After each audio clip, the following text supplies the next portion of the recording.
En esta ocasión a hablar con el secretario de Hacienda y Crédito Público de México. Arturo Herrera presentó el día de ayer el paquete económico, este paquete económico 2021, que tiene que ver con los criterios generales de política económica de este país, que tiene que ver con la iniciativa de ley de ingresos de la Federación, reformas a las disposiciones fiscales, poquitas porque es un pequeño documento de la miscelánea fiscal, y el proyecto de presupuesto de egresos. Este paquete económico de México, que desde luego está pensado para enfrentar esta crisis sobre crisis, que es la crisis sanitaria por el COVID-19 y la crisis económica que ha generado esta circunstancia, pues obliga a los países, desde luego, y México no puede ser la excepción, a diseñar una respuesta que enfrente fenómenos de caída tan fuerte como los que estamos viviendo en nuestras economías. Así que vamos a hablar con el secretario de Hacienda de México para que nos cuente cuál es la respuesta que está dando la Hacienda mexicana, el gobierno mexicano, a este panorama que tenemos enfrente. Así que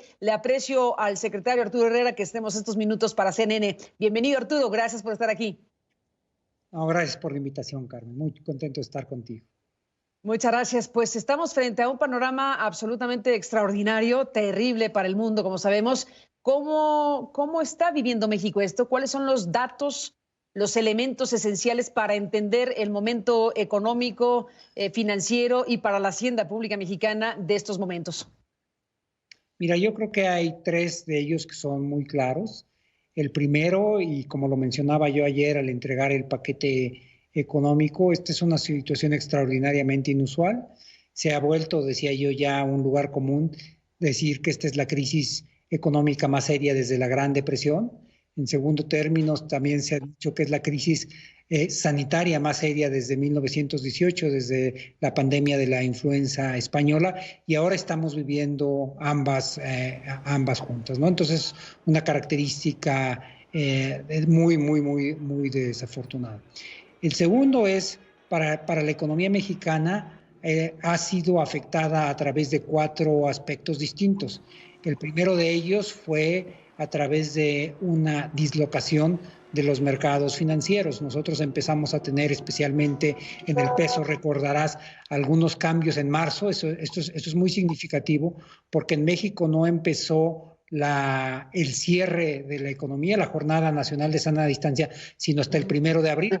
Pero debido a que los mercados financieros estuvieron mostrando una exacerbación de la aversión al riesgo, hubo movimientos de todas las monedas del mundo hacia el dólar y hacia el euro, y eso llevó a que el peso mexicano llegara a cotizarse a 25 pesos, el dólar, 25 pesos por dólar en marzo. Ese fue el primer impacto. El segundo impacto fue el que hubo en los precios del petróleo, que para México es un componente muy importante. A mediados de abril se dio un caso que nunca se había dado en la historia, de que algunos petróleos, incluyendo el mexicano, por un par de días, se cotizaran a precios negativos, es decir, que se estuviera pagando, se llevaran el petróleo. Y el tercer impacto es el que se tiene en la economía y en el empleo propiamente dicho. Y estos tres primeros que yo he señalado impactan las finanzas públicas y condicionan los espacios de maniobra que tenemos.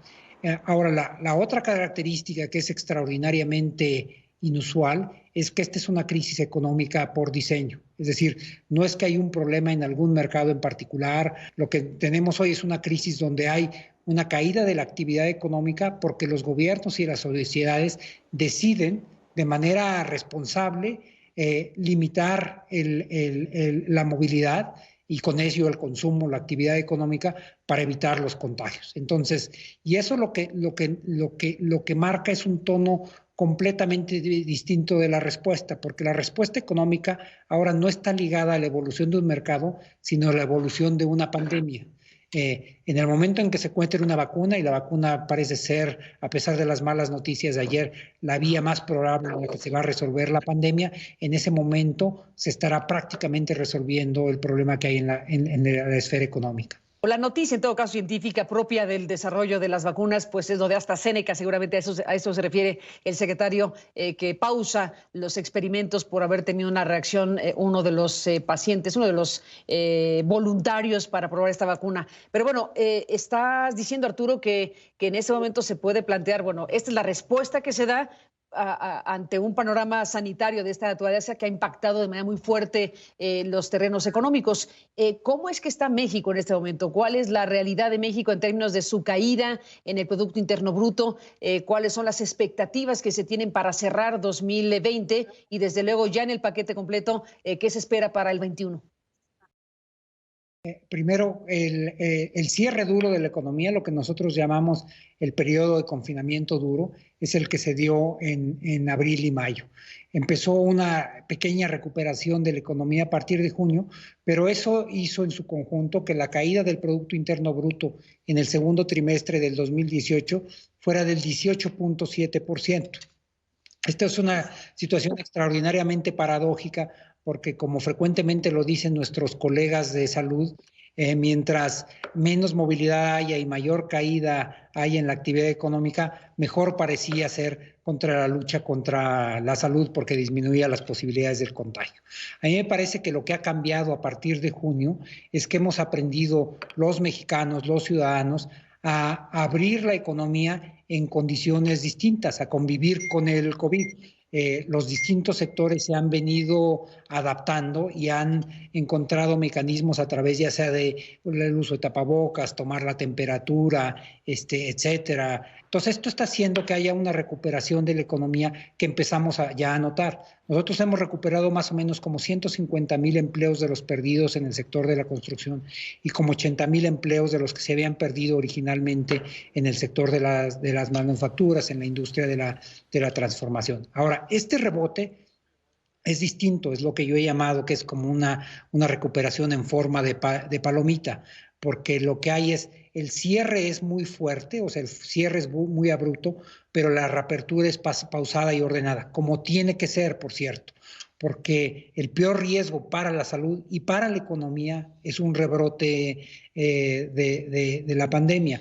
Hay una posición muy clara que yo suscribo de muchos economistas ahora, donde dicen que no hay disyuntiva entre salud y economía. Si no se tiene acotada a la pandemia, no hay forma de permitir un crecimiento sostenido de la economía. Ahora, este efecto en su conjunto, Carmen, nos hace a nosotros pensar, estimar con la información que tenemos hoy, que la caída en el PIB para todo el año va a ser de alrededor del 8%. 8. Del 8% es lo que se calcula una caída del Producto Interno Bruto y bueno, pues sí se compara México obviamente con el resto de las naciones y estas caídas son de este orden. Al final de cuentas estamos viendo el impacto planetario de un fenómeno como este. Después de la pausa, Arturo Herrera, secretario de Hacienda mexicano, volvemos con este tema que tiene que ver con el tipo de respuesta que México está dando al asunto. El presidente mexicano López Obrador ha utilizado el concepto de heterodoxia. Ha dicho que la respuesta mexicana pues es heterodoxa. Está el tema de endeudarse o no con deuda nacional.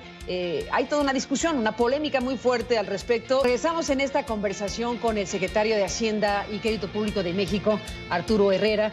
Estamos hablando, bueno, pues de este paquete económico que fue entregado el día de ayer, como ya le explicó él mismo.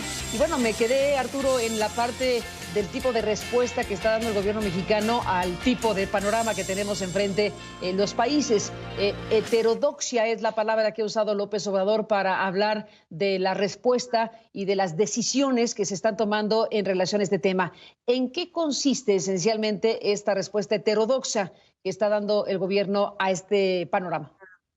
Mire, esto va a sonar un trabalenguas y me disculpo por anticipado, pero tú recordarás, Carmen, cuál era la respuesta ortodoxa en los 80s, que era un poco la del consenso de Washington, que eran ajustes en la economía, disminución del gasto, etcétera, para el pago de la deuda externa.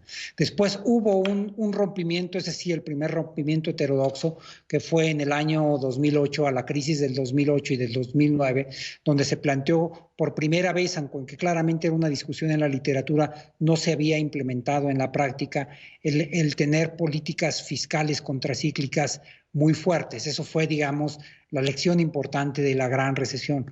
Lo que creo que es extraordinariamente diferente ahora, y en ese sentido el presidente tiene absolutamente la razón, es que la respuesta que puede haber de los países es distinta y depende de sus condiciones.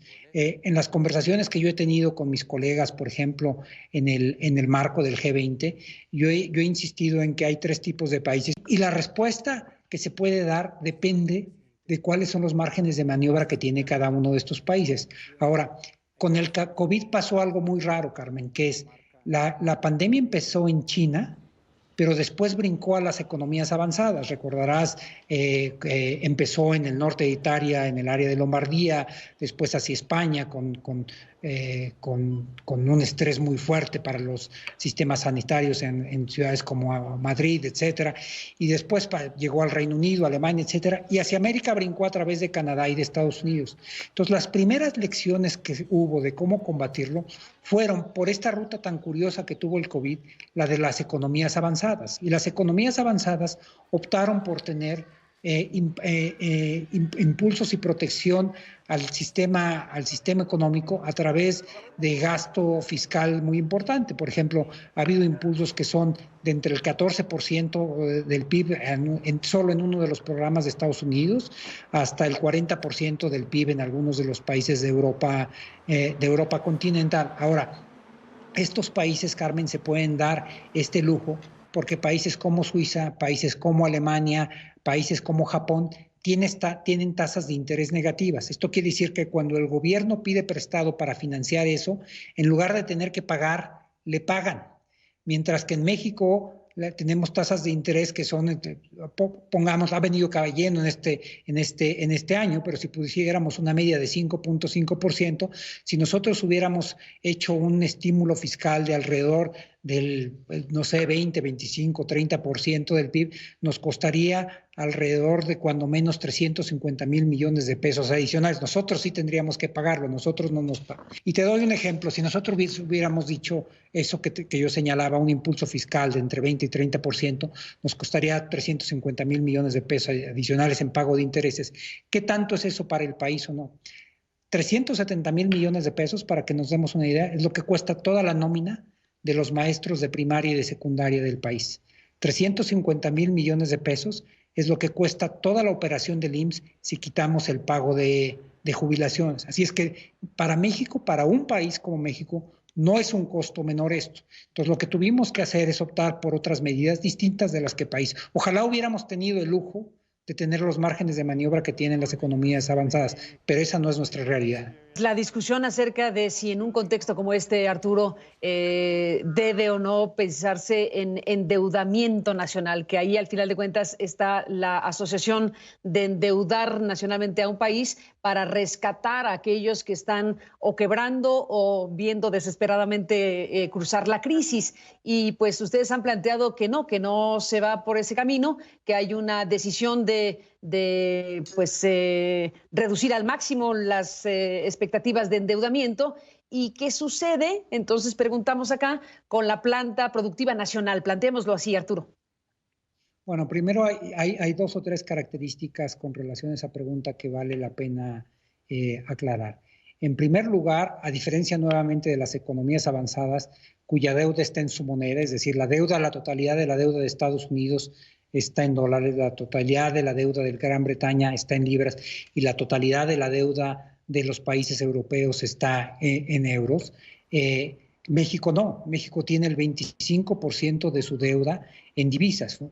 Dólares, en menor medida euros y después un poquito de yenes. Entonces, cuando hay un movimiento del tipo de cambio, la evaluación de la deuda en dólares aumenta, aun cuando no hayamos pedido prestado ni un dólar o ningún peso adicional. El efecto nada más de que el peso haya pasado de 18.5 como estaba antes del COVID a que pasara a un poquito menos de 22 como está hoy, son alrededor de 600,000 millones de pesos. Es decir, la deuda aumenta aunque no estemos pidiendo prestado más. Por eso hay que ser muy cuidadosos si lo podíamos hacer. Y en segundo lugar, hay dos restricciones de carácter legal en México que no existen en otros países y que en México están incluso a nivel de la Constitución, de tal forma que incluso hay cosas que nosotros no podríamos hacer aun cuando las quisiéramos. Por ejemplo, todos estos países, como tú señalas, se endeudaron para apoyar la planta productiva o la economía en general. Por ejemplo, Alemania se endeudó para pagar entre el 75 y el 80% de los salarios de las personas, condicionado a que se quedaran en casa. En México la Constitución dice que el endeudamiento solamente se puede tomar para inversión pública productiva. La forma de traducirlo esto es para infraestructura del Estado, es decir, podríamos endeudarnos si es para carreteras, para escuelas, para caminos, pero no nos podemos endeudar porque lo prohíbe la Constitución para apoyar a empresas en específico. Si es que más allá de la decisión de si quisiéramos hacer esto, más allá de la decisión de si el país tiene márgenes para endeudarse o no, es legalmente imposible dado el marco jurídico que tenemos hoy. Pues se ha planteado por parte del gobierno mexicano esto de no aumentar impuestos, sino solamente ajustarlos a la inflación y fortalecer las fuentes de ingresos y los mecanismos de fiscalización. Y ahí me quedo en esta parte, Arturo Herrera, secretario de Hacienda, porque bueno, hemos visto este tipo de negociaciones, acuerdos, la palabra que quepa, con grandes corporativos que han tenido que entregarle al fisco cantidades importantes. ¿Qué está haciendo México con este punto? Mira, yo creo que había claramente, a nivel internacional se piensa que cuando un país puede o quiere aumentar la recaudación, hay dos vías para hacerlo: la política tributaria o la administración tributaria.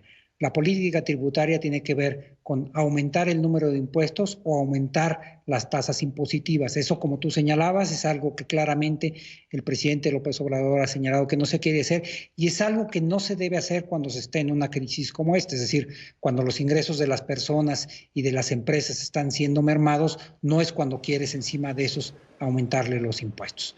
Pero lo que sí pasaba en México, y es una realidad, es que había casi una cultura de la evasión y de la elusión fiscal. Pero esta práctica tan perniciosa había pasado no solamente del comercio informal, sino de los grandes corporativos, como tú señalas. Y nos encontramos sobre todo que algunos grandes corporativos, asesorados por alguna empresa, un bufete muy reconocido, jurídico, contable, estaban utilizando lo que se llama en la jerga planeación tributaria muy agresiva, ¿no? Entonces, ¿qué es lo que hicimos nosotros? Por ejemplo, hicimos que la facturación falsa fuera un delito grave, eliminamos la compensación universal para evitar que hubiera abusos.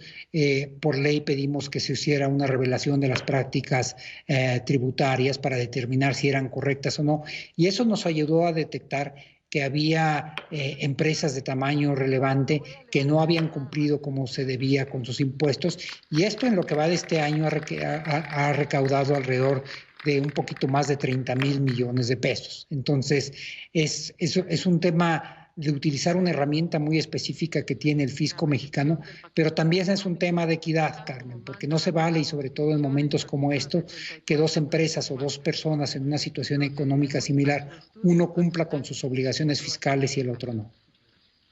Pues ahí está, un tema de enorme importancia para cualquier país, el tema de los impuestos y la política fiscal al respecto de siempre, y por supuesto en un momento como este con más razón. Pues seguiremos de cerca lo que venga para México y para los países de la región, desde luego. Por lo pronto, gracias por estar aquí, Arturo, para conversar de esta entrega del paquete económico 2021 al Congreso mexicano y de estas directrices que son las que está planteando el gobierno frente a este panorama. Gracias por la charla y hasta la próxima.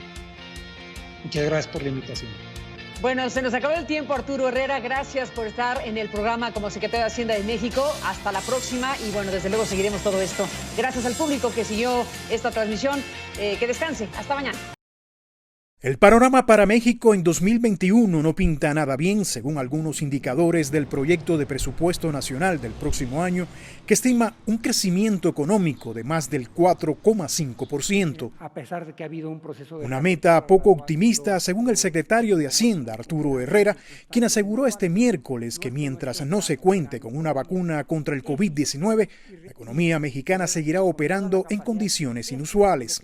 En realidad no es un estimado muy optimista. De hecho, si piensas que va a haber una caída de 8% y sobre esa caída del 8%, un crecimiento del 4,7%, ni siquiera nos ponen los niveles de crecimiento que estábamos en el 2019. Nos parece que es una estimación responsable. Lo que sí estamos todos muy conscientes es que lo que va a ir condicionando que más sectores se puedan ir reactivando es el ritmo de la pandemia. El paquete económico 2021 fue entregado el martes a la Cámara de Diputados para su análisis y aprobación. Un plan austero que dará prioridad al sector salud, los programas sociales del gobierno y los proyectos de infraestructura. Sin embargo, no contempla un aumento de impuestos ni tampoco estímulos fiscales para las grandes empresas, incentivos que serían muy necesarios en el proceso de reactivación económica, dicen algunos especialistas. Las empresas no tendrán este proceso de revolvencia para poder contratar y generar más empleo, no habrá inversión en capital de trabajo, entendiendo por esto materias primas, desarrollo, productos y servicios, y se verán afectados los tres sectores. Y el ver la afectación de los tres sectores impactará en el desarrollo económico. Aún sin eso, la economía mexicana comienza a mostrar algunas señales de recuperación, según asegura el titular de Hacienda. ¿En dónde y cuáles son los elementos sobre los cuales nosotros estamos apoyándonos para estimar un incremento del 4.6% para el siguiente año? Primero, ya inició un proceso de reapertura económica y de recuperación. Déjenme darles solamente 3 datos. A la última fecha, solamente en la industria de la construcción se han recuperado 158,000 empleos de los que se habían perdido con el COVID. En la industria de las manufacturas, al día viernes se habían recuperado 85,000 empleos y en la industria como un total se habían recuperado alrededor de 197,000 empleos. Así es que ya estamos viendo nosotros señales que apuntan a una recuperación de la economía. Hay muchos elementos. La preocupación sobre la situación económica para el próximo año se hizo más notoria tras las declaraciones que hiciera a finales de agosto el secretario de Hacienda, en las que afirmó que este año se podrían terminar los ahorros que tiene el gobierno debido a que se estarían utilizando esos fondos para enfrentar la emergencia sanitaria. La Cámara de Diputados tiene hasta el 15 de noviembre para aprobar el presupuesto de egresos 2021. Rodríguez, CNN, Ciudad de México.